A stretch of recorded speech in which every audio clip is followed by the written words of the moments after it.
BCGI 성경적 교회 성경연구소의 명성훈 목사입니다. 오늘은 목회 데이터 연구소 지용근 대표 모셨습니다. 우리 안녕하세요. 네, 안녕하세요. 네, 반갑습니다. 네.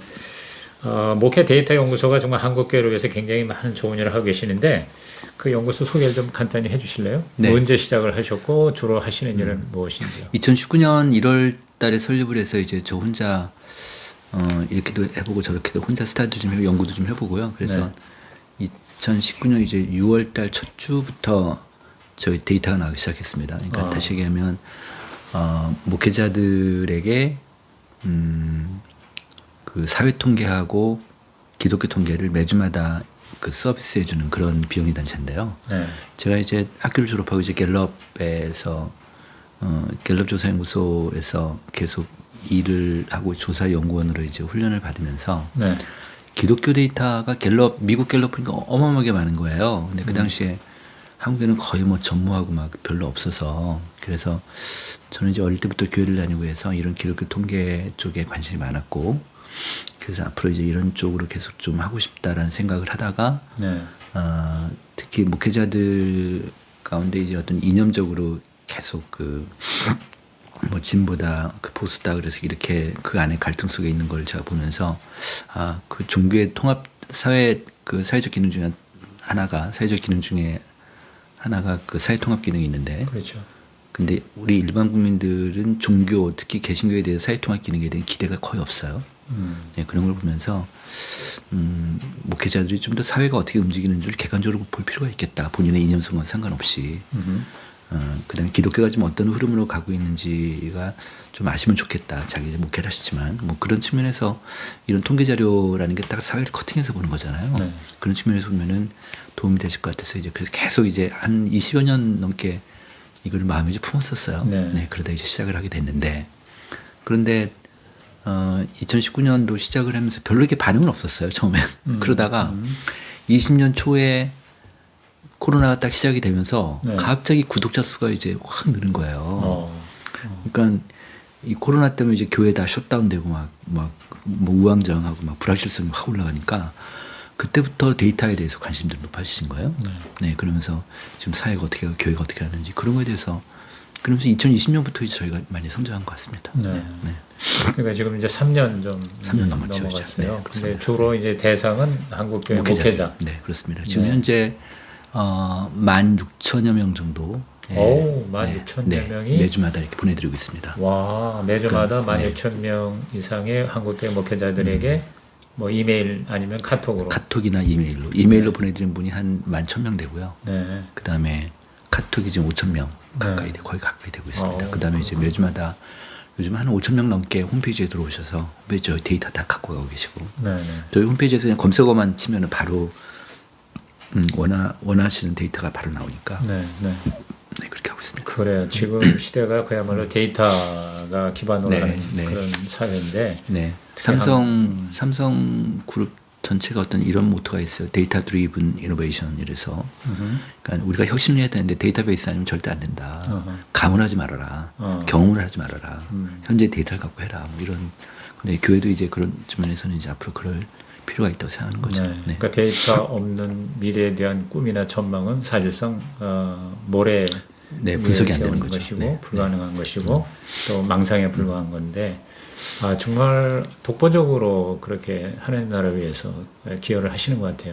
하나님이 그렇게 저를 참 저도 뭐 이렇게 그냥 생각 없이 하나님이 이렇게 나를 쓰시는구나 뭐 이런 생각이 좀 들었습니다. 제가 한미준에 있을 때 우리 지용근 대표 그 당시에 이제 그 한국 갤럽에서 이제 우리 한미준에서 서포트한 이제 한국교회 여러 가지 이제 현상 연구 그런 리서치에 그 책임자로 굉장히 그 일을 잘해 주셨는데 또 이렇게 아예 전적으로 교회를 위해서 또 목회자를 위해서 또 하나님 나라를 위해서 한국교회에 가장 필요하면서도 안 됐던 일을 이렇게 잘 수행해 나가는 거 보니까 너무 감사하고. 목사님이 처음 시작했던 그때 그 한미준 조사, 그 한국인들의 종교 의식과 실태 조사, 그게 지금 어떻게 보면 우리 한국 기독교 인덱스가 되고 있는데 지금 이번에 5차 들어가요. 5번째. 아, 네, 그러시구나. 지금 그 내년 네. 초에 발표될 것 같습니다. 네. 그러니까 어떤 그 프로젝트 그리고 또 펀드가 있어서 하는 이제 그런 거 그렇죠. 말고도 네, 네, 네. 예, 이렇게 매주마다 이렇게 데이터를 리서치해서 모아서 또 가공해서 또 필요한 정보로 우리 한국 교계 목회자들에게 또 일반 관심 있는 평신도들에게도 네. 접할 수 있게끔 해준다는 거 그러니까 너무너무 정말 큰 일을 하고 계셔서 자랑스럽고 감사하고 근데 이제 이 목회 대태연구소에서 이제 최근에 낸 책이 우리 이 BCGI 영성 책방에 올렸거든요. 한국계 트렌드 2023. 네. 너무너무 그 책을 읽고 제가 많은 감동과 또 좋은 정보 지식을 얻었는데 이 책을 발간하게 된 어떤 그 계기라고 그럴까? 과정을 네. 좀 설명해 주시죠. 아마 저희 연구소가 없었으면 이 책이 안 나왔을 것 같아요. 그렇죠. 네, 예. 연구소 시작하면서 이제 저는 그 전에는 일반 리서치 회사를 운영했었고 네. 이제 2019년 이제 목회 데이터 연구소에서 전적으로 이제 기독교 사역을 하기 시작한 건데 목사님들 많이 만나잖아요. 네. 그러면 목사님들이 대체로 이 서울대 그 김난도 교수 팀에서 만드는 그 한국사회 트렌드 코리아 네, 트렌드 코리아. 그 책 얘기를 많이 하세요. 네네. 그러면서 한국사회 이렇게 가고 있다 뭐. 그래서 많은 목사님들이 그 책을 보시더라고요. 근데 이제 저를 보니까 네. 교회도 좀 이런 게 있었으면 좋겠다라는 말씀을 참 그렇죠. 많이 들었어요. 맞아요. 저도 그런 생각을 했었어요. 네네. 근데 이제 트렌드라는 단어가 좀 어떻게 마케팅 용어거든요, 이게. 그러니까 교회하고 좀 안 맞을 수는 있는데 네. 하나님의 트렌드가 중요하지 세상의 트렌드가 별로 중요하진 않지만 밖에서 교회 밖에서 어떻게 움직이는 트렌드를 봐야 교회가 어떻게 움직일 수 있다는 걸 좀 보실 수는 있으니까 그걸 갖고 이제 본인 스스로 적용하시면 되지만 트렌드를 모르면 교회가 개토화가 되잖아요. 그렇죠. 네, 그런 측면에서 이 책이 좀 필요하겠다 싶어서 네. 저 혼자 이제 마음에 품었어요. 음. 이런 책을 좀 만들었으면 좋겠다. 네. 힘들지만. 그리고 제 머릿속에 이 주제는 이 사람, 이 주제는 저 사람 머릿속에 다 필자를 구성해 놨어요. 제 혼자. 이제 돈이 필요하죠. 말하자면. 왜냐하면 이제 저는 이 책을 데이터베이스로 만들고 싶었어요. 그러니까 리서치를 해야죠. 네네. 그러니까 리서치 비용이 드니까. 그렇죠. 그래서 제가 혼자 어림잡아서 한 1억 정도가 필요하겠더라고요. 그러니까 책 한 권 내는데. 네. 그러니까 이거는 뭐 책 하나의 가치보다는 그 지금 현재 한국계를 전체를 꿰뚫어보는 데이터가 필요하니까. 그렇죠. 네. 그래서 기아대책 의원이 만나게 됐습니다. 기아대책. 기아대책을 만나서 이런저런 얘기하고 제가 이 아이들 툭 냈더니 하겠다는 거예요, 자기네가. 기아대책. 자기네 펀딩을 하겠다는 거예요. 네. 아유, 저는 뭐 좋습니다. 감사합니다. 그리고 이제 계속 뭐 계약도 하고 해가지고 그 펀드가 이제 저희 회사로 들어왔죠. 네, 그 돈 갖고 이제 필자들 뭐 원고료도 주고 그다음 리서치도 하고 그래서 다 그다음에 출판사도 정하고 네.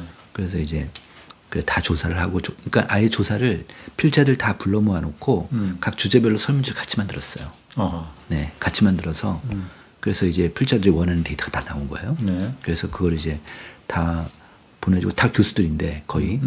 근데 뭐 이런 말씀드리긴 그렇지만 또 그 교수님들이라고 해서 이런 정량적인 데이터 통계에 또 밝으신 분들은 아닐 테니까 제가 이제 일일이 하나 다 설명을 드렸어요. 그래서 이렇게 써야 된다고 지침도 다 드리고 그래가지고 다 이제 원고가 왔는데 사람마다 필체가 다 다르잖아요. 그렇죠. 다 네, 다르지. 필력도 다 다르고 그거 맞추는 게 되게 힘들었어요.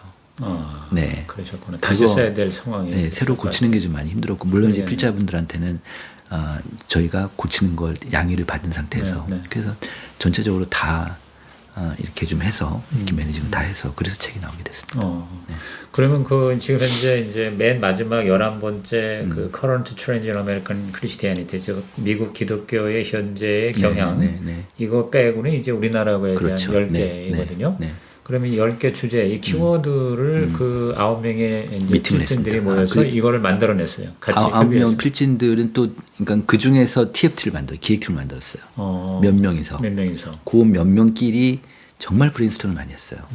뭐 별자를 다 갖다 놓고 서로 토론도 하고 네. 워크숍도 하고 하면서 그래서 이 단어들을 만들어냈습니다. 그래서 10개 키워드 주제에 네, 따라서 그 네. 9명의 필진에게 한 개 주제씩 이렇게 다 맡겼나 봐요. 네, 이거에 그렇습니다. 대해서 좀. 네. 어떤 필자한테 2개 맡기는 경우도 있고요. 네. 그렇게 한 몇 명한테는 2명, 3명한테는 2개씩, 2명한테는 2개씩 맡겼습니다. 그리고 나머지는 다 하나씩 쓰고. 그럼 이 주제를 정한 다음에 음. 그 주제를 생각하고 이른바 이제 설문조사나 네, 리서치를 한 거죠. 그렇죠. 네, 어. 그렇죠. 그렇게 네. 해서 그 리서치한 네. 데이터를 가지고 네, 네, 네. 또 이제 문장을 만든 네. 거예요. 제가 한 3년 동안 뭐 크리에이터 연구소하면서 네. 한국계 이제 교회에서 주요한 아이템들, 이슈들을 다 정리를 한 거죠. 네, 그리고 이 책을 이렇게 썼으면 좋겠다. 아예 가이드라인까지 만들었죠. 그러니까 3년간의 이 목대연, 이제 목대연 네. 줄여서 하는 거잖아요. 목회 네. 데이터 네. 연구소를 줄여서 목대연이라고 그런단 말이죠. 네. 그러니까 목대연에서 3년 동안 매주마다 그렇게 여러 가지 이제 주로 한 거는 이제 그 이미 세상에 나와 있는 데이터들을 좀 정리하고 가공하고 네, 그렇죠. 그런 것들을 많이 네. 했고 그다음에 기독교 조사는 저희 직접 조사해서 네, 직접 조사해서 이제 그 로어 머터리얼, 그러니까 원재료에서 이제 뽑아내서 하는 거 이런 걸 다 해보는 3년의 그 노하우가 결국은 이런 키워드를 네, 한국계 그 전반에 주제들을, 대해서 네, 그렇죠. 만들어내는데 네. 사실은 그 기본적인 하나의 그 힘이 된 거네요. 네. 그런데 또 쭉 나열을 했는데 몇 개 더 있어요. 네, 그렇겠죠. 네, 내년에도 해야 되니까 좀 감췄어요. 이거. 아, 그게 내년에 또 할 주제들이 좀 있습니다. 예를 들어서 그렇구나. 네, 지금 2단이 좀 높아지는 것 같아요. 맞아요. 네, 그래서 맞아요. 내년에는 좀 메인 이슈 중 하나 2단으로 좀 생각하고 있습니다. 그럼 기대가 되네요. 2단 트렌드가 좀 어떻게 가고 있는지. 그러면 이제 내년에도 이 책을 그러면은 사실상 그게 현실적으로는 그렇게 하고 싶지만은 이제 문제는 자금이잖아요. 네, 그 네, 책을 네, 매년 낼 네. 때마다 이 엄청난 네. 돈이 들어가는데 네, 네, 네. 예를 들어서 그러면 이게 2023이라면 내년 2023년 그러면 매년마다 이 책을 낼 가능성이 있어요, 없어요? 그렇게 하려고 합니다. 그렇게 네. 하려고 그래요. 네, 네. 뭐 하나님은 어쨌든 다른 어떤 방법을 통해서 이제 그렇죠. 지원을 해주실 네, 테니까. 네, 네, 네. 또 또 기아대 책을 할 수도 있고 아니면 다른 벌써 이 책 나오자마자 좀 딱 보신 다음에 네. 몇 개 기간 있으면 같이 하고 싶다 이런 연락을 하고 있습니다. 아이고 아주 너무너무 굿뉴스라고 네. 생각을 하는데 이렇게 보니까 그 아까 이제 김난도 교수 얘기를 했는데 이제 우리도 익숙하죠. 그 김난도 교수의 그 팀이 매년마다 뭐 지금쯤 또 아마 곧 나올 거요. 그러니까 새해 이미 들어오기 나왔습니다. 이미 나왔어요. 네, 이미 나왔습니다. 그러면 2023년 거 나왔네요. 나왔어요. 네. 그러니까 이제 거기서는 주로 보니까 그 한 해를 상징하는 어떠한 그 구체적인 단어의 머리 글자를 따서 네, 네, 이제 네. 이렇게 뭐 10개 또는 10개 이렇게 만들어 내더라고요. 네, 그래서 네, 그걸 네. 조합을 하면 이제 하나의 그 어떤 이름이 나오잖아요. 근데 이거는 이제 그런 식은 아닌 것 같아. 그죠? 그거 따라갈 수 싶지 않았어요. 따라하고 싶지 않았어. 네, 그래도 우리는 교회와 관련된 주제들이 있으니까 뭐 그걸 갖고 뭐 네이밍 안 해도 되겠다 싶어서 네네. 각각별로 네이밍을 한 거죠. 네. 그래요. 네. 맞아요. 그래서 이제 나는 이제 그거를 따라가지 않은 이유는 따라하고 싶지 않았다. 뭐 꼭 그렇게 따라갈 필요는 사실 없는 거고. 그죠. 그다음에 그, 이제 그 얘기도 나왔었죠. 내부에서. 그러셨구나. 네, 그래요. 그러면은 이제 어떤 책에 나와서 지금 이 책이 생각보다는 굉장히 많은 사람이 관심이 있어서 책도 많이 팔렸을 거라고 생각을 해요. 저 예상보다. 저는 맥시멈 10,000권이라고 봤습니다. 네. 맥시멈 10,000권이라고 네네. 했는데 이게 지금 올해 9월 15일 날 발행했단 말이에요. 한 달, 지금 두 달, 5주, 지금 2달 채 안 되는데. 아직 안 됐죠. 한 달 지난주까지 12,000부가 팔렸어요. 그러니까 2달 만에 12,000. 네, 한 달 반 정도. 야, 그거는 기독교 서적계에서는 사실 아주 그냥 책은 대단한 거 아니에요, 그죠? 몇 년 동안 한 3,000권 이상 팔린 책이 별로 없대요. 그러니까. 네, 네. 예. 근데 제가 몇 군데 메이저 출판사를 좀 컨택을 해봤어요. 네네. 그랬더니, 그러니까 저만큼 감각이 떨어진다 할 좀 그렇긴 하지만, 못 따라가지. 감각을 어떻게 따라가겠어. 이 책이 팔릴 거란 생각을 못 하더라고요. 그런 책이 나오면 과연 그게 팔리겠냐. 네, 그래서 뭐 돈을 먼저 내라 뭐 이런 아하, 출판사도 있었고, 야, 그렇구나. 네, 근데 규장이라는 출판사가 감각이 네. 있는 거죠. 나가자, 하겠다고 딱 그러더라고요. 귀장도 그러니까 이제 복이 터졌네. 지금은 뭐 얘기가 뭐 지금 이 책이 뭐 규장 먹어 살린다 뭐 이렇게 얘기하더라고. 그러니까 요새 사실 출판 아니 보니까 제가 이걸 하다 보니까 네. 결국 이런 책이 좀 그 많이 팔린 책이 나오면 이게 출판사가 먹는 구조더라고요. 이게 출판사만 더 배부르게 돈 버는, 됐네. 그렇죠. 그런 거예요. 그래요. 그렇지만 저희는 또, 인세만 받고. 그러나 이제 그런 거 이제 알게 되면 앞으로 이제 여러 가지 컨디션이 또 달라질 수 있으니까. 그럴 수 있죠. 지금 이제 내년 거는 어떻게 할지 고민 좀 해보려고요. 그러니까 그래서 이제 앞으로는 이제 출판사도 출판사지만 우리 여기 연구소나 그 다음에 또 이런 일에 좀 더 종사하는 사람들이 좀 더 대접을 받으면서 그래서 더 퀄리티가 있는 데이터가 나오고 또 그거에 대한 분석이 그리고 미래에 대한 전망이 더 앞으로 탁월하게 그렇게 진행이 됐으면 하는 그런 소망입니다. 우리 그 내용에 대해서 사실 이제 오늘 내가 모신 이유는 이제 어떤 영상 책방에서 소개된 책의 저자와의 만남이라고 그럴까? 이제 그런 면도 있고요. 그런데 단순한 저자와의 만남이 아니라 이 책의 가치나 중요성을 이제 생각해서 굉장히 그 풍성한 대화가 가능하겠다는 생각이 드는데 우선 이제 책 내용에 대한 이런 이야기 전에 우리 지원군 대표님의 어떤 그 삶과 신앙에 대해서 간단하게 그러니까 이런 꿈을 가지게 된 그 배경이라고 그럴까 이제 그런 것도 좀 알기 위해서 뭐 어떻게 모태 신앙이야 아니면 언제 예수 아니요, 전 중학교 때 교회를 때? 네 친구 전도로. 어떻게 예수 믿게 됐어요? 그냥 친구가 교회 가자고 해서 그때는 다들 교회 가는 분위기였어요. 그렇죠. 네, 저희 때는 뭐 교회 많이 다녔으니까. 그래서 교회 가서 그냥 여학생 만나면 좋았고. 그러다가 대학교 입학하기 전에 고3 때 기도원 가서 제가 성령 체험을 받은 것 같아요. 고3 때? 네, 고3 학력고사 끝나고.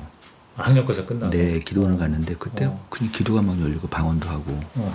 그리고 저희 그 당시 교육전사 지금 목사님 됐지만 교육전사님 저를 봤는데 뭐 불덩어리가 제 머릿속에 들어갔다고 막 그런 걸 보셨다는 거예요. 영안으로. 지금 출석하는 교회였어요? 네, 지금 출석하는 교회. 그게 네. 어렸을 때 중학교 때부터 다녔던 네, 교회인데 네. 근데 고3 때 학력고사 끝나고 나서 네. 시간 있을 때 가서 기도원에 가서 성령 체험을 했네. 그렇죠. 예. 네. 그리고 나서도 맨날 나쁜 짓 하고 그러다가 대학교 들어가서 선교단체 들어갔어요.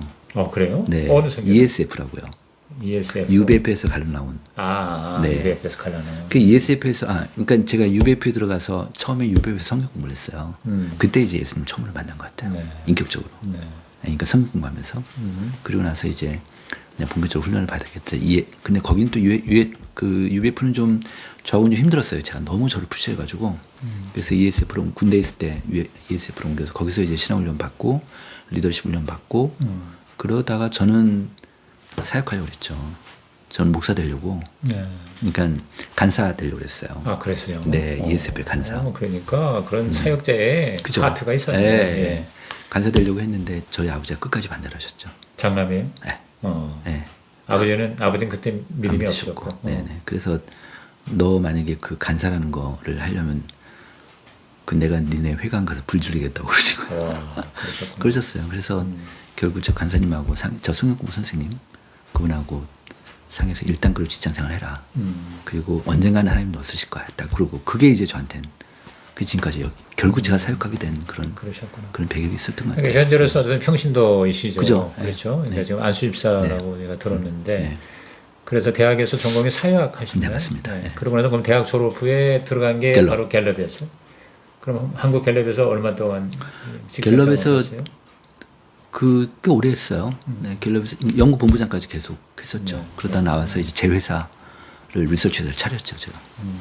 그 회사도 지금 계속 존재하고 있어요? 아니요, 그 회사를 제가 매각을 했어요. 그랬어요? 그러니까 주주들이 좀 있었는데 주주들 너무 힘들게 해가지고 매각하고 근데 뭐 겨우 제가 투자한 돈만 좀 받아가지고 하고 이제 그러다가 지금 이제 지앤컴 리서치라는 회사를 그건 이제 완전 이제 기독교 중심의 회사. 기독교 중심의 네. 이제 리서치 네, 미국의 네, 뭐 조사 연구 기관이고 그 바너 연구소 같은 생각 갖고 바너 그룹에 네. 그래서 지앤컴 리서치라는 걸 만들고 그걸 하다가 이제 목회 대타 연구소를 시작하게 된 거죠. 내가 미국에서 유학할 때 그 바너 인스티튜트를 보면서 우리나라도 이런 데 있었으면 좋겠다고 생각했는데 그 바람의 실현이 우리 지원군 대표네요. 그때 저한테. 그러니까 내가 몇 번 얘기했지 계속. 왜냐면 갤럽에서 일하니까 좀 이런 거 있으면 좋겠다 그랬는데 잘하셨어요. 그리고 이제 거기에 목회자 또 한국 교회를 위해서 전적으로 데이터 이렇게 전달해주는 목회 데이터 목대연 지금 또 대표로도 계시고 하시네요.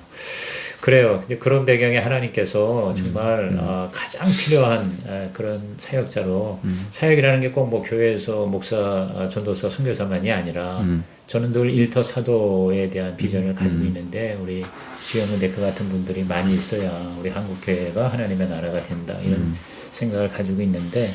아무튼 이 책이 결정적인 또 그러한 비전을 실현시키는 데 하나님의 또 좋은 도구가 되리라는 생각이 자꾸 드네요.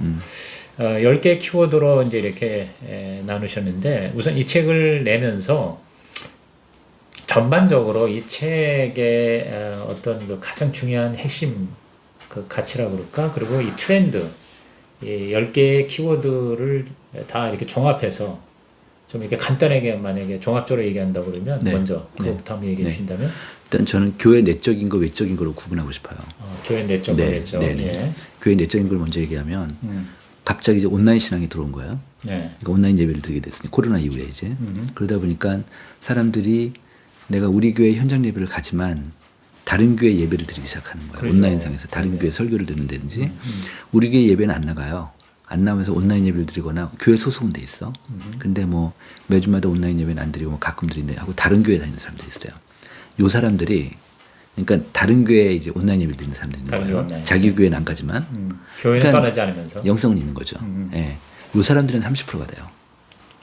아, 네, 그게 요 사람들이 전체 개신교 중에서, 그러니까 교회 출석자 중에서, 교회 출석자 중에 그러니까 전체 출석이 개신교 아니라? 중에서, 전체 개신교 중에서 예. 이렇게 그 자기 교회 말고 2개 이상 돌아다니는 사람들이 산토끼처럼 깡충깡충해서 네, 네, 네. 이런 사람들을 저희가 플로팅이라는 말을 만들어냈죠. 플로팅 네. 크리스천이라고. 첫 번째 키워드가 네, 이제 네. 플로팅 네, 크리스천. 그런데 예, 이 떠다니는 사람들이 교인들. 신앙이 약한 사람들일 수 있잖아요. 그런 네. 사람은 저희가 부평초형이라는 걸 만들었어요. 네. 부평초라는 게 왜 무슨 그 물 위에 물결 따라서 뭐 이렇게 흘러다니는 네, 맞아요. 그런 거잖아요. 식물이죠. 훅 불면 확 나가는. 그러니까. 네, 그래서 네. 이런 거, 이런 게 위험할 수 있겠다.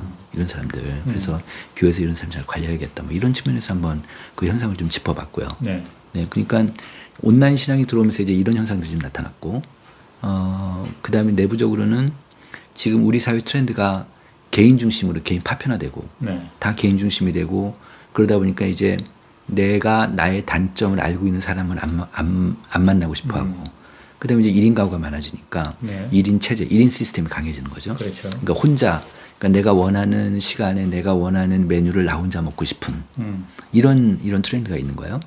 그 교회에서도 이제는 어느 한 시간에 다 매스로 집회하는 것이 이제 앞으로 쉽지 않겠다. 앞으로 트렌드, 특히 20, 30대 층에서는. 그러니까 자기가 원하는, 그래서 이제 뭐 이제 그런 것 때문에 이제 소그룹이 되게 중요해질 수 있겠다. 그렇죠. 소그룹이. 그래서 저희 데이터를 보니까 현장 예배 나가는 사람보다요. 소그룹을 정기적으로 참석하는 사람이 그 교회에 대한 소속감이 더 높아요. 그래요. 네, 네. 그런 데이터가 나왔죠. 그래서 이번에 그 데이터 쓰고, 그래서 어쨌든 소그룹이 되게 앞으로 중요해질 텐데, 소그룹이 자기 취향이나 동호회 형식의, 네. 제가 아는 교회는 이런 교회도 있어요. 그 목사님한테 교회 집사들이 축구 선교를 하나 만들겠다고 한 10명이 왔대요. 네. 축구 선교를 만들었는데, 네. 근데 한 몇 년 지나니까 이 그룹이 100명이 된 거예요. 축구 선교회가. 네. 근데 교인들이 90명이 들어간 게 아니라 네. 다 자기 아는 사람들 데려온 거예요, 밖에서. 이게 동호회. 그러니까 같은 취향이나 같은 그런 그 맞는 사람들끼리. 근데 요즘 여론조사 결과를 보면요. 네. 나는 나와 취향이 비슷한 사람을 만나고 싶다. 나는 나와 비슷한 취향을 가진 사람 모임을 해서 내가 시간을 투자할 용의가 있다. 네. 뭐 이런 의향들이 한 80% 70% 이렇게 나와요. 요즘에요. 네, 그래서 그런 걸 잘 이용하면 좋겠는데 그게 소그룹이다. 예를 들면 하나 좀 말씀드리면은 초중고 학생들 중에서 부모하고 학생하고 잘 관계가 안 좋은 갈등이 심한 아이들이 중학생들이에요. 그렇죠. 네. 제일 힘들대요. 네, 네. 예를 들어 교회에서 샘플로 중학생 엄마 소그룹을 하나 만들어 보세요. 중학생 엄마만이 속으로. 네. 그러면요 엄청 잘 나와요. 왜냐하면 힘드니까 본인이 힘드니까 그런데 어떤 교회가 그런 교회가 제가 얘기를 들었어요. 그런데 그 풀타임으로 그냥 집에만 있는 엄마들보다 워킹맘들이 더 많이 잘 나온대요. 중학생 엄마들이. 그러니까 직장 여성이 더 많이. 네, 엄마들이 시간이 없지만 바쁜데도. 시간이 없지만 너무 힘든데 아이를 어떻게 케어할지 모르니까 자기 고민이라도 얘기하면은 알아들을 수 있는 사람들이 있었으면 좋겠다는 거지. 네. 네, 그리고 나는 이렇게 못 키우는데 다른 엄마들은 어떻게 키우는지 듣고 싶고 네. 거기에 말씀만 들어가면 참 좋겠다. 그런 소그룹. 앞으로 이제 그런 소그룹들이 점점 늘어날 것 같습니다. 실제로 그런 소그룹이 있는 거를 봤어요? 아니면 얘기를 들었습니다. 얘기를 들었고. 네. 그게 이제 교회에서도 있지만 꼭 믿지 않는 그 밖에서도 불신자 있겠죠. 중에서도 네, 그렇죠. 그런 욕구 필요는 네. 확실히 있으니까. 네. 그다음 어떤 교회는 노인 교구를 하나 만들었어요. 노인교구. 예. 그런데 70대 이상 노인 교구를 하나 만들었는데 이분들이 주일날 예배 나오는 사람보다 네. 그 목요일날 모이면 목요일날 저녁 때 모이는 인원이 더 많은 거예요. 인원이 더 많아. 네, 더 많아요. 그러니까 주일날에는 예배 안 드리는데 거긴 여기 나오는 나오는 거예요. 70대 노인네가 네, 네, 있다는 거예요. 네, 여기서 또 소그룹을 하는 거야. 네, 그러니까 거기는 그 교회 교인일 수도 있지만 교인이 아닌 사람도 들어갈 아니요, 수 그게 교인이에요. 그게 교인인데. 네. 아하. 근데 그 교회는 네. 어떻게 하냐면 소그룹의 리더를요. 네. 그 같은 연령대 리더를 안 세웠어요. 그래요? 그러니까 30대, 40대 여성을 세웠어요. 아, 리더라는 건 그 소그룹 리더. 모임을 이끌어가는 소그룹 리더를. 리더를. 네, 그러니까 뭐 7명, 8명이면 70대 소그룹 리더를 네. 30대, 40대의 네, 아줌마들을. 싱싱한 그러니까 권사님이나 뭐 여자 집사님이나 네. 훈련을 시키고 네. 이게 몇 년 지나니까 어떤 현상이 나타나냐면 이 노인분들이 네. 교회 노인 고령 교인들이 네. 자기 부인이나 자기 딸이나 아들한테 자기 인생 고민을 얘기 안 하고 이 리더한테 얘기하는 거예요. 젊은 리더한테 얘기하는 거예요. 완전히 공동체성이 형성이 된 거죠. 공동체. 아하. 뭐 그런 발표도 좀 들었습니다. 네. 네. 그래서 소그룹이 되게 중요하다. 네. 그러니까 네, 이제 그런 거고요. 네. 그리고 이제 또 하나는 지금 세대 차이가 너무 심하니까 그러니까 연령별로 너무 차이가 나니까 연령별 소그룹이 되게 중요하다. 뭐 이런 것들을 좀 얘기할 수 있고요. 그래서 이제 그런 걸 해서 저희가 이제 몰라큐 라이프라는 걸 만든 거예요. 네. 그리고 또 하나는 이제 교회 밖으로 보면 코로나 이후에 한국교회가 정말 많이 두드려 맞았잖아요. 신뢰도가 푹 떨어졌어요. 네. 신뢰도가 2020년에 32%는 지금 18%밖에 안 돼요. 거의 절반이 떨어졌어요. 네. 18%인데 18% 중에서 그 안에는 일반 국민 대상 조사니까 그 안에는 기독교인이 있고 비기독교 넌크리스찬도 있잖아요. 넌크리스찬은 8%밖에 안 돼요. 그러니까 100명을 모아놓으면 92명은 교회를 싫어하는 사람들이에요. 이 사람들은. 네. 아 이거 뭐 참. 심각하네요. 그러니까 이 사람들한테 무슨 그 복음을 전해봤자 튕겨 나갈 수 있으니까. 네. 그러니까 지금은 그래서 이제 교인들이 목회자들보다 우리 교회가 이제 공적 역할을 더 잘해야 된다는 인식이 확 올라왔어요. 네, 교인들이. 네. 네, 그래서 앞으로는 이제 그 교회 공공성이나 공적 역할이 되게 중요해질 것이다. 그래서 이제 마을 목회라고 마을 목회 컨셉이 나온 거죠. 그러니까 우리 교회 당에서 어떤 이제 교회 밖에 어떤 사회봉사를 한다 그러면 네. 그런 교회 리더십들이 이제 야 우리 이번엔 이거 하자라고 결정을 하잖아요. 이건 어떻게 보면은 공급자 논리인 거예요. 공급자. 그런데 수요자가 뭘 원하는지 알아야 될 거 아니에요. 그렇죠. 근데 그동안의 어떤 교회 봉사는 마치 우월적인 위치에서 네. 시혜를 베푼다 이런 게 있어요. 네. 그러니까 교인들도 어떤 이제 그 가난한 자들이나 사회적 약자들한테 뭘 베푼다 할 때도 그런 인식이 있단 말이에요. 네네. 근데 동등하게 가야지. 요게 이제 말목회다. 예를 들면 이제 앞으로 그렇게 갈 것이다. 그렇게 가야지만 한국교회가 살 것이다. 이래서 이제 같은 수평적인 입장에서 정말 이들이 뭘 원하는지 찾아봐야죠. 네. 이들이 교회 밖의 사람들이 뭘 원하는지를 가서 들어보기도 하고 조사도 해보고 심층적으로 한번 논의도 해보고 토론도 해보고 그 안에 같은 공동체가 되는 거죠. 이제. 그러니까 지역사회 공동체라는 말이 있긴 하지만 사실은 우리 이제 한국 사회에서 뭐 서울 수도권이나 그러니까 서울 도시 지역에서 공동체라는 생각을 할 수가 없잖아요. 그렇지만 않죠. 어느 네. 마을에서 공동체성을 그 마을 사람들하고 엮어서 교회가 같이 들어가도 공동체를 만든다고 하면 이것처럼 뭐 그럼 이게 결국은 이제 한국교회 신뢰도를 올릴 거라고 보는 거죠. 네, 그런 얘기를 좀 이번에 썼습니다. 어제 그제 보니까 뉴스에 이제 이렇게 그 혼자 사는 사람이 그야말로 그 고독사라는 네, 문제 자꾸 네, 생기잖아요. 네, 그러니까 네. 그게 정부의 또 그런 조직 네. 갖고도 이게 이제 네. 뭔가 좀 제대로 안 그렇죠. 되니까 네. 이렇게 교회가 같이 이제 그걸 하게끔 그거 뭐 정말 그런, 중요하죠. 네, 그런 아주 구체적인 네. 혐서를 올해 하는 게 초에 생기더라고요. 서울시에서 네. 서울시 노인 실태 조사 결과를 발표했어요. 네. 그게 저희 넘버즈에서 나왔었는데 네. 거기 보면은 그 65세 이상 노인들 중에서 혼자 사는 노인도 있고 가족이랑 같이 사는 노인도 있잖아요. 그 전체 합해가지고 30%가 네. 10명 중에 3명 정도가 네. 나는 이렇게 살다가 고독사할 가능성이 높다라고 응답한 사람들이에요. 아, 높죠? 네. 아니 뭐 이제 혼자 사는 노인네 얘기예요? 아니요, 그 같이 사는 관계없이 사람도. 같이 사는 네, 사람도. 네. 그러니까 노인들의 3분의 1 가량이 10분의 3. 10분의 3. 네, 네, 10분의 3이니까 거의 3분의 1이지. 네, 그러니까 네. 그 노인네들이 자기가 고독사할 가능성이 있다고 보는 거예요. 네, 그 내가 죽을 정도로 때 아무도 없이 나 죽을 수 있겠다 이런 생각을 가지고 있다. 그런 외로움. 외로움. 우리나라 전체 국민 대상으로 여론조사를 보면요. 나는 요즘 외롭다. 55%가 나와요. 올해 5월달 조사예요. 절반 이상이 외롭다. 이건 노인에 관계없어. 전체에 네, 외롭다. 아하. 근데 여자보다 남자가 더 외로워요. 여자보다 남자가 더 외로워. 그리고 특히 50대 이상으로 확 떨어져요. 네. 삶의 만족도가 확 떨어지죠. 특히 이제 이혼 같은 경우는 이혼자들 있잖아요. 우리나라 지난 1년 동안 2021년 데이터가 나왔어요. 이혼 데이터가 나왔는데 지난 1년 동안에 이혼한 커플 중에서 네. 만 20년 20년 이상 된 커플 이제 황혼 이혼이라고 표현해요. 네. 그 사람들이 44%나 돼요.